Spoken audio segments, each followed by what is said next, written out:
చెప్పురా ఎందుకు మాట్లాడాలని? అదేనండి.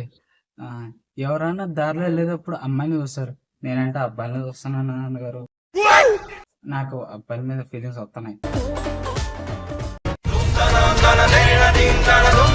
అరే, నువ్వు అమ్మాయిని ప్రేమిస్తున్నావు అనే అది ఒక రకం రా. అది మన క్యాస్ట్ అయినా కాకపోయినా, ముస్లిం అయినా, హిందూ అయినా, క్రిస్టియన్ అయినా, ఆఖరి కుటుంబిషన్ కుట్టుకునే అమ్మాయినైనా ఇచ్చి పెళ్లి చేసేవనరా. నువ్వేంట్రా అబ్బాయిల మీద ఫీలింగ్స్ వస్తున్నా అన్నావు? అంటే ఇప్పుడు అమ్మాయిని చూపిస్తే పెళ్లి చేస్తారా? అవునరా, అదేరా ఇస్తా అంటుంది. వెళ్ళి మాట్లాడతారా? చేస్తానరా. హలో బేబీ, విన్నావా? చెప్పాను కదా మా నాన్న ఒప్పుకుంటారని. వెంటనే వచ్చి మాట్లాడిస్తాను మీ ఫ్యామిలీతో.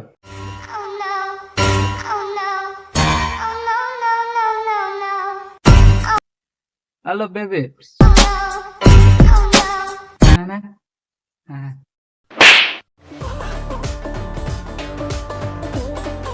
అమ్మా, గుండె ఆగిపోయినంత పని అయింది కదరా. రేయ్, ఇంకోసారిగా ఇట్లాంటి పిచ్చి వేషాలు వేసామంటే కాళ్ళు చేతులు కట్టేసేది కాదు, కాళ్ళు చేతులు ఇంచేసి మరి ఇంట్లో కూర్చోబెడతా.